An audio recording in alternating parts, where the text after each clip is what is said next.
Hi, Brother Loto. Thank you so much for coming in today.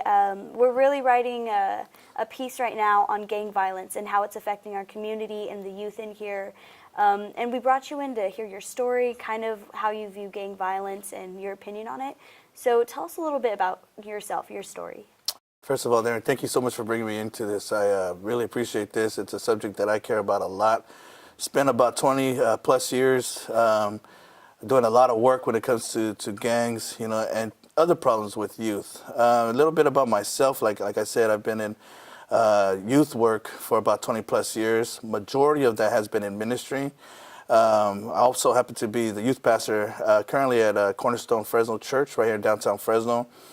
And but I wasn't always your candidate for any kind of ministry. I remember growing up, some are surprised to find out that I'm Samoan because of how skinny I am. Why are you laughing? But no, seriously, I was born in Samoa, and my dad actually had a dream for his kids, and that was just to get the best education. So he moved us all the way here to California. We lived in Hawaii for about 5 years. We ended up here in California, and I've been here for about 28 years, I think. Age is getting the best of me. But they wanted their kids to have the best education. They wanted a piece of the American pie. Unfortunately, their youngest boy didn't take that opportunity up. The rest of my brothers and sisters, they did. They've taken full advantage and have really pursued great careers, raised up great family. I got some awesome nephews and nieces. But I, like a lot of young men back in the 90s here in the streets of California, got caught up, in the street life and ended up becoming a gangbanger, dope dealer, whatnot. The crazy thing about that, Darren, is I actually grew up hating those very things because I already saw what it did do, to a lot of my family and a lot of my friends. Mm-hmm. I knew that there's only 3 places you end up. That's either in jail, obviously, a lot of people are familiar with that. Others, you end up dead, 6 feet deep. And if you don't, well, usually you're halfway between laying there in the IC unit, in the hospital somewhere. I had no interest in doing that, but I did like the glamour. I did like the money. And I did like all that. So really what I wanted to be growing up all my life was a doctor, a lawyer, or maybe even an NFL football player. But like I said, unfortunately, I ended up doing the very things I grew up hating.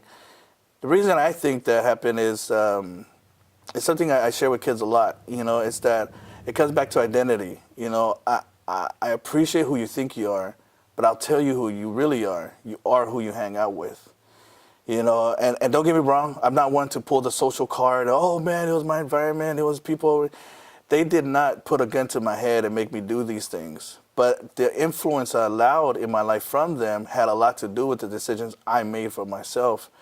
So eventually, I grew up, doing those things. And I still remember a day when a lady, every neighborhood, right, has a nana, or there's a house that all the kids love going to. And there's a lady, in the house usually, that man takes care of all the kids, in the neighborhood, especially in these lower income neighborhoods. There's always that place that we all, that we're all attracted to, and we hang out and all that. But I remember, Nana said, Loto, you better be careful, because if you keep sleeping with dogs, one day you're going to wake up with fleas. I got so mad at her. I was like, what are you calling my friends? What are you calling my family? That's messed up, And what are you saying about me? Because I told her, I said, you know what? Yeah, they might have fleas, they might be dirty dogs, but I'm too smart for that. I'm never going to do what they do. You'll never catch me drinking. You'll never catch me, catching their fleas. No, I'm never going to do that. Next thing you know, I'm waking up, I'm itching, I'm scratching, I'm smoking, I'm drinking, and now I'm even sniffing. Because, again, you are who you hang out with, So I got caught up in all of that, the street life, the whole banging thing and all that. And one day I came face to face with the sawed-off shotgun that changed my life forever. Mm-hmm. So that's kind of my background, I did, so I don't know what questions we're going to go over really today, but one of the things I really want to do here is really dispel a lot of the myth when it comes to the streets and gangs, the whys and all that. Because I think to really address the gang issue, we really have to ask the right questions, and the right question is always why. Mm-hmm. Why? Definitely. So yeah, before we get there, do you want to tell me how exactly did you get out of gang violence? Like I said, I found myself standing face to face with a sawed-off shotgun, and up to that point, Darren, I lived so hard, and I poured everything into chasing this dream that I had for myself, which was I thought I was supposed to be this big gangbanger here in Fresno. I thought I was supposed to be this big old dude that's supposed to just. So I was climbing a ladder. And I kept chasing this dream up the ladder, and then I got to the top of the ladder and realized how much of a fool I had been. I thought the party was up there. I thought all the power, everything was up there. But I found out that at the top of the ladder, there's only room for one person. There is no party. It's an elevated place, so it's a very cold place. And I was really broken because I realized, man, I threw away my education. I threw away my relationships, my friendships. I threw away people that really cared about me. I threw all that away for what? I looked around where I was at, and I was at the top of my game, and I realized, like, I just threw everything away for this? Where's all the real fun at? It dawned on to me, the only fun you have in this life, in this kind of type of life, is on the way up. But once you get to the top, it's no longer for fun, it's for keeps. So I ended up back doing the same thing I always did growing up, and that was blame somebody for it. And the number one person I blamed everything on was God. I didn't always, like I said, I wasn't always your candidate for ministry or anything like that. I didn't grow up thanking God for another day. Actually, I used to grow up blaming God for another day. Man, God, why did you wake me up? I'm so sick and tired of this. And he was the source of all of my problems. And then when I realized that, when I got to that point where I saw that I threw my life away again, I went right back to blaming him. And so jumping over the side of the ladder looked a lot more appealing to me because there was nothing to live for anymore. So I remember for all of it's back in 1994, all of 94, I would wake up regretting waking up. I just wanted somebody to take me out of my misery. In August 1994, I almost got my death wishes. I stood face to face with that sawed-off shotgun. I was blasted in the face, and I woke up the next day blind. That's a lot, that's pretty shocking to a lot of people. And I know that a lot of people are going to feel bad for me, but don't. Because I can honestly say that I actually woke up seeing for the very first time in my life. Becoming blind was the best thing that's ever happened to me. Simply put, God only let the devil close the eyes of my face just so he can open up the eyes of my heart. And then I really got to start seeing life. And I got to see the things that really mattered. Before I went into the hospital, I couldn't see anything to live for, Darren. There was nothing else left to live for. When I came out of the hospital, I lost my sight, but I had gained a whole new vision. And so, like I said, 20 plus years, I get to share that story, and I'm really honored to sit here and share that with you. So how did I change my life? It really wasn't me, it was God. Because laying there in the hospital blind that morning, I realized the same God that I blamed everything on. He had the perfect opportunity to look down at me and say, okay, Loto, you think I'm so mean? Let me show you how really mean I could be. And he could have sent me straight to hell, where I deserved to go. But instead, he sent grace and mercy to pluck me out of the jaws of hell. That overwhelmed me. That did something in me. And I was like, man, what kind of crazy love is this, And I just had to find out if it was real. I just had to see if there was more of it. And for 24 plus years, I'm still finding out there is. That's awesome. Wow. He is. So back to your earlier question, your earlier statement. What do you believe is the root cause of gang violence? What draws youth into this lifestyle? So just to kind of, I think the question, there's a letter missing in that question. It's not what's the root of gang violence, it's what's the roots. Because there's more than one thing. And I think when we address these certain issues, I think that's one of the things that we do wrong is we try to minimize it down to just one certain thing and I know that's not what you're saying, but I've seen so many people do that, but it's not just one thing. There's a multiple, there's a cocktail of things that, result in why all these different symptoms we see in our community. So with gang violence is, there's a multiple things. I'll tell you for one thing, the breakdown of family. It's the breaking down of family, we have a lot of young men who just feel like they don't belong. You know, I have an awesome friend, Jeff Wu. He says, man, if in order to believe, sometimes you have to be, you feel like you belong, or vice versa. In order to belong, you have to feel like you believe. So we have a lot of guys, you know, a lot of young people who just don't feel like they're part of, you know, and that's, you can't just point fingers at parents and say, oh, it's your fault or this and that. There's so many complicated situations that we deal with. I, for one, I grew up in an excellent home. This whole card about, oh, I came from a broken home. And yes, I absolutely believe that. You know, I know that that has a lot to do with a lot of the reasons why a lot of us guys get involved with gangs. But I'm an anomaly to that. I'm the exception. I grew up in a great home. I come from a really good Samoan family. But still, I felt like there was something else that I needed to do. I still felt like there was certain parts of me that felt like it just wasn't connecting. Like I just wasn't a part of this, you know. Mm-hmm. And so there's the attraction that's out there, you know. So there's many different reasons. But I really think that one of the major reasons is a breakdown of family. Like I said, I did grow up in a good family.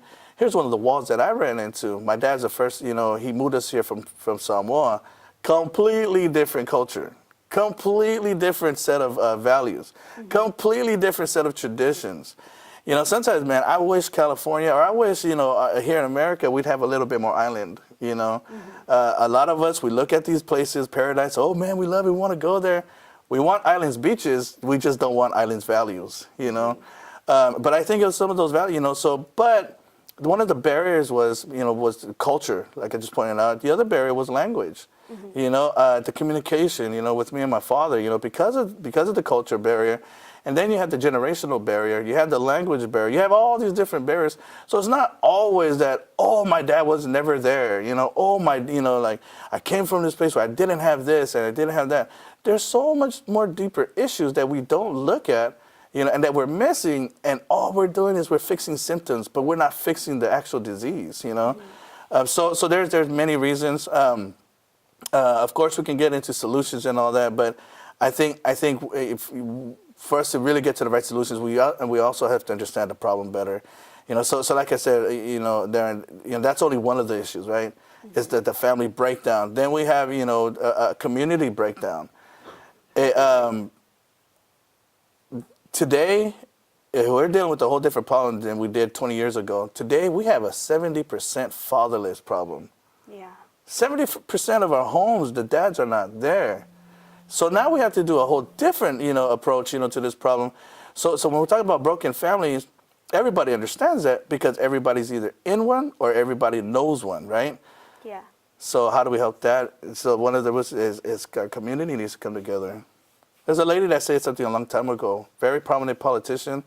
You know, whether we agree with her politics or not, I believe she said it takes a village to raise a child. Mm-hmm. I actually believe that. You know, and it does, you know. So there's community breakdowns, you know, and so the laundry list is long, but I think, you know, and then you have geographical breakdowns where the way you fix, you know, Fresno's problems, it might not work for Clovis.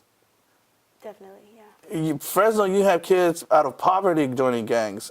You kind of don't have that problem in Clovis, really, you know. Yes, I mean, don't get me wrong. Yes, I absolutely. But these kids in Clovis are getting into gangs for different reasons, you know. So, again, I think it comes back to asking the right questions. There is no silver bullet to this. If you really want a silver bullet, there is one. His name is Jesus. That's the bullet that fixed me, and that's the bullet I know will fix anybody, you know. But so. Yeah, I definitely agree that there's definitely a multitude of causes of why people are being drawn into this lifestyle. And from your experiences, what is your message to youth currently in gang violence, or to people about to be drawn into this? What is your wisdom or something you would like to share with the viewers? Thank you. If I can, I've actually like to say something to a couple people, mm-hmm. and I've said it already. So first of all, I like to, you know, I have a message for parents.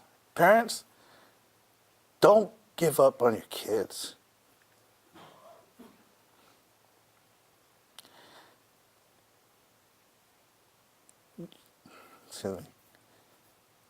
You're the best hope your kids have. Nobody's gonna love your kids like you. You know, raising kids costs a lot now, Darren, and raising good kids costs a lot now. We have 5 kids, amazing kids. I thank God. We have the awesome Fab Five, we call them. And they're expensive kids. I mean, they're in sports and everything like that, right? That beautiful wife of mine has to do my job every day. So she's picking up, dropping up, all of that, investing in these kids. And we made a decision a long time ago. We could either drop our kids off or pick them up from practice. Or we could be standing in front of a judge fighting for their liberty. We could either pick them for practice or pick them up from juvenile hall. Parents, do whatever you got to do to invest in your kids and don't give up on them. If you push your kids out of the house, if your kids don't feel like, man, they really do love, because we can love our kids all we want, but it does not make any difference if they don't know that. So whatever you have to do, I'm not a guru on that. I don't know all the answers, you know, especially on that. But whatever you got to do to show your kids love, do it. Do it. Because if they feel like they don't have a place in the house, they're going to go ahead and walk outside the door. And while they're getting pushed out of the house, there's a monster inside of the other door that can't wait to get his hands on them or her hands on them. Somebody that knows that these kids are valuable and that they have all the talents in the world and they cannot wait to exploit those talents for their selfish gain. So don't give up on your kids. I promote discipline. Oh boy, thank God for my whippings, man. You know, but seriously, these kids, they'll kick them the butt, but they want boundaries. You do not want their friends to set those boundaries. Man, I thank God for those boundaries. And the other thing is, when I got to the lowest point in my life, when I got shot and I found myself laying there, and when I had to get back up and I had to deal with that, at the lowest point of my life, Darren, you know what it was that carried me through? It was the very things Mom and Dad taught me. It was those values. It was those, you know, things that they instilled in me that carried me through those darkest times. So yes, your kids might act like they're not listening, they don't care, but I promise you, your words are not falling on deaf ears. It might take you a while to see the fruits of them, but they will come through. Second thing is our community. Like I said, everybody, we got a 70% fatherless problem. These kids don't have people that should be in their lives to show them leadership and to show them the champion that's inside of them, just dying to get out of them. So we as a community have to do a better job at caring about somebody. We have to do a better job at noticing people and noticing these kids. These kids are joining gangs because nobody else notices them except these gang leaders. You got people on the streets taking advantage of our youth because we're neglecting them. So I'm sorry, but yes, it is all of our responsibility. That is just the reality we have today. We've got to care enough, and these kids need to know it. Finally, to those that's on the edge, or maybe you're in gangbanging and all that, stop selling yourself short. Are you seriously telling me you're giving your life up for a $2 rag? Let me give you $5 and you can be my guy for the rest of your life. If you're going to live for something. The only thing that's worse than dying for nothing, Darren, is living for nothing. It's the only thing worse than dying for nothing. Man, you know, you think that's what you want, but you have to understand, you will make it past 14. You will make it past 20. You will make it past 30. And there's nothing worse than looking at your kids and regretting that you can't give them something more because as a young man or a young lady, you chose to do something else. I give a speech in schools all the time, the 5 consequences of street living or fast living. The final cost on that list of 5 is the rest of your life, Darren. It's the rest of your life. So many of us, you know, as young people, especially young people, we think, man, this is my life. I'm not hurting anybody. This is my life. Nobody else is getting hurt, so why can't I just do what I want to do? This is your life, huh? Why don't you go home with me and you can ask the 2 beautiful young ladies who wish they could share a picture book with their dad. Or you can ask the 3 young men who wish they could play catch with their own dad and not have to borrow somebody else's. Why don't you ask the 5 little kids who at award ceremonies handing out, receiving medals or their certificates or even their high school diploma.